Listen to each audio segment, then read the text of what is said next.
Our main aim for this house was that it should be very easy to build, it should be very easy to maintain, and it should be very convenient to live in.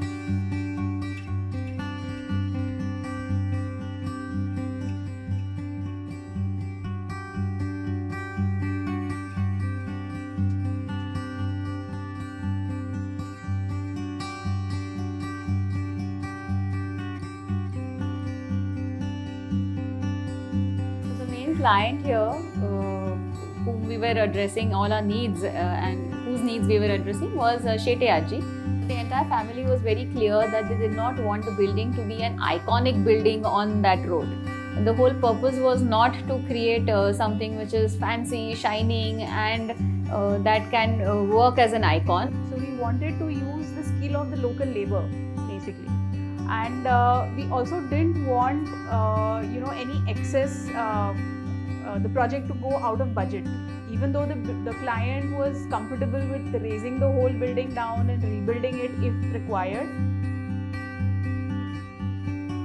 With the context of the highway that's abutting the site, this is our main Pune-Ahmednagar highway. The main highway being here, there is also a small lane next to this building. So we get an advantage of two sides open space, where the other buildings are basically just so close to each other that they get only the front and sometimes the top, which is open in some cases. So our building is literally abutting the road. There's very little setback also. The west and the north had two buildings. Of course, the north side building was tall, but this west side building was right now only a ground plus one structure. So all these buildings were mainly used for advertising and these huge 20-30 feet banners which are put up, temporary banners. But since we had the height, we had the advantage of a good view at a slightly higher level, because the road is beautiful to look at. Even the MIDC, which is towards this side, is also quite nice to look at. And of course the temple itself, the old structure, is beautiful. The entrance to the building was from this by-lane. Now this by-lane is also very typical of mostly these semi-urban rural areas. So here the plot sizes are all in multiples of 1,000 square feet. It's called Gunthewari, so 1 guntha and multiples of 1 guntha. Luckily we had this large building, and this was also almost abutting all its sides. So within that large footprint of a building, if we had to create our own ventilation and light, especially on the two sides that are abutting the neighbors, we had to create our own pocket. So the old structure always had this entry, and then you take the staircase which was on the rear side, climb up, and you enter this from the north. Like, I think that was as per Vastu that they wanted it, that they wanted the north entry. And then once you enter, then you had the floor plate. Now the earlier floor plate had these odd sort of a layout, where there was one block here, and then from one block you could enter another block, and then a third block, and then there was a terrace here. And then again I would come out, there was a little lift block 2. There were a few cutouts which again were kept. There was no slab, and one could actually have a visual link to the upper floor. And then when we went up again, where we actually saw his mother was staying, it was just one room and a little pantry and a bathroom, which was actually her house. And all this was open.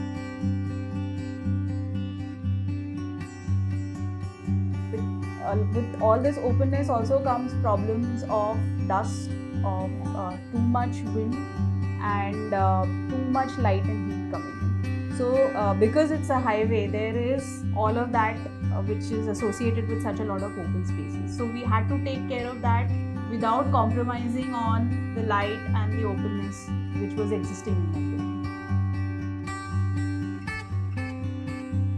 So that was the whole intent. That is how we arrived at working on the upper 2 floors of the building.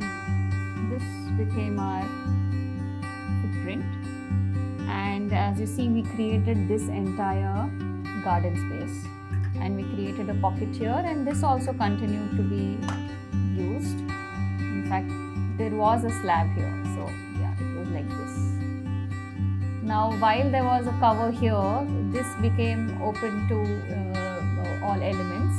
This became the utility. You entered here and there was already a cutout here to the slab, so we utilized it as an excellent skylight. So you entered into a skylit area, which was the lobby.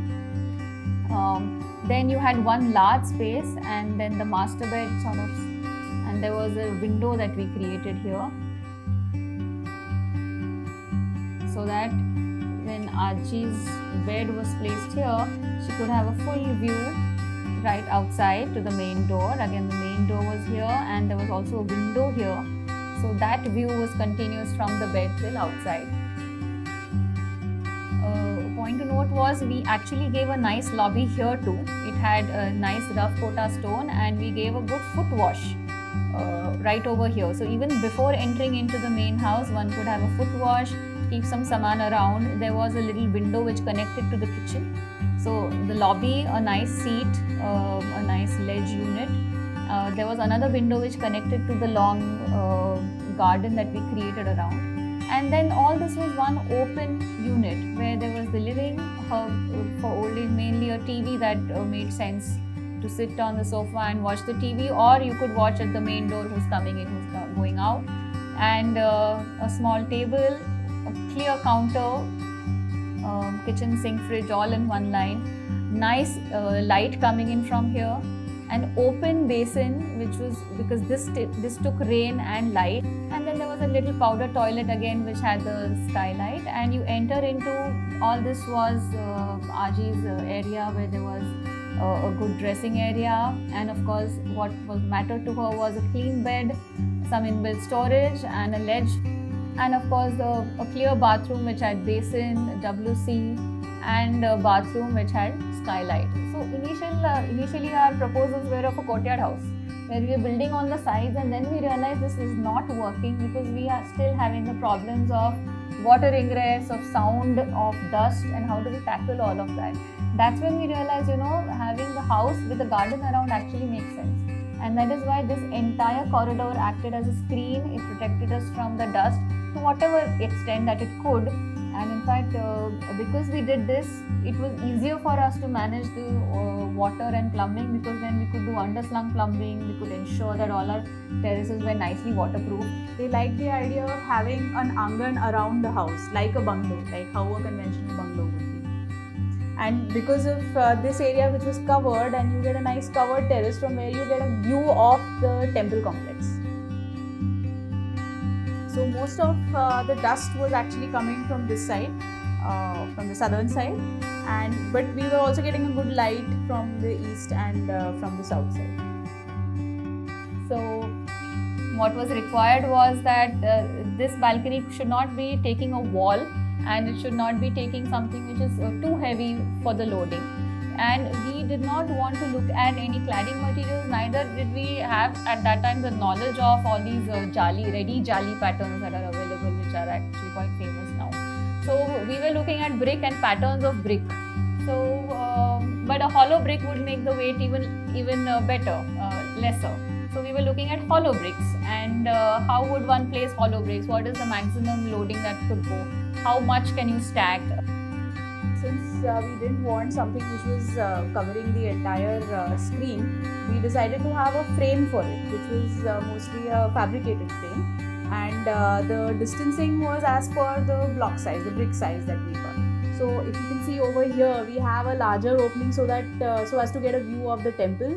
Over here, wherever there are openings, this side also we thought that we could get some bigger openings to get the view from this side towards the road also, and this side, where the southern side where there's a bedroom, we gave a little bit more privacy.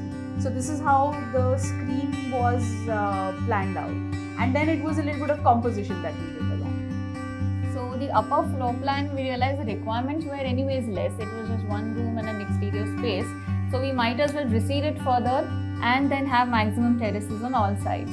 And you can look down from the terrace into the garden, the overlapping garden of the lower floor. Now the fenestration towards the terrace was what we worked a lot upon, because we wanted to take maximum of the views.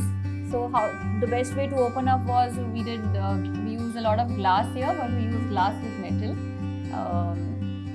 And we got that lovely terrace on this side and a terrace on this side, and we continued with the column beam structure which framed all of this. And of course we kept this side also open because it was giving the light and ventilation to the lower floor. The living, though it shows a little bit of furniture here, it did not have anything. And the bedroom was self-sufficient with a luggage rack, a little study table, a queen-size bed and a tiny wardrobe, and a very efficient bathroom. Because the building is receding and the living areas are receding, it automatically got that privacy from the lower floor. So when you're inside, you don't see the road. What you see is the vast expanse from all sides, and we wanted to use that to our advantage. We did do one thing. We created a good trough all along the terrace edge, and we almost got it inside the house also. So from this, there's a nice corner glass, and you actually see the trough there. And the trough we planted with really nice grass. गवताचे पुढे येतात. We have these lovely ends to grass which grow almost to 4 to 5 feet high. So when you're standing in the living and you have this entire green corners all along the terrace, it actually feels like you're in a field because you see only grass and beyond you see just the horizon.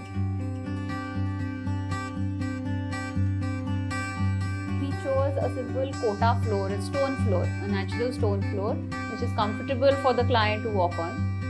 The external areas, which we had many, for example, the entrance lobby or the utility space, also had a kota, but it was a rough kota. It was a leather finished rough kota, and it was cut into smaller pieces, which would automatically give more grooves for them. It would also take care of any wastage, if any, and that could also be reutilized in certain corners in certain areas.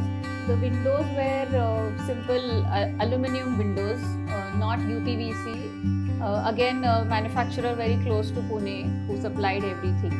All the grills were made by a simple fabricator. Even the glass windows that we utilized on the upper floor were made by a regular mild steel fabricator who works in mild steel. And we used some interesting jali patterns. But the entire process of construction was detailed to an extent where several teams are not required to be at site at a time. So there was no hidden thing. The selection in terms of materials for plumbing and electrical were also going to be very simple in this case. So we bought very simple light fittings which could just take any regular bulb which could be changed anytime. She could change it herself. The plants, like Pooja mentioned, were very simple. So we reduced on the wastage, we reduced on the number of materials used and the number of colors used, so that the space could look cohesive. So what we realized from this project is that we were in Pune, our client was in the US, and the site location was in Ranjangaon. But how all of us sitting in different locations could work together to make this project happen, and using whatever was locally available, using whatever local resources we could get, and how everything with the technology that we have today, how everything can come together and we can still work and complete a project like this.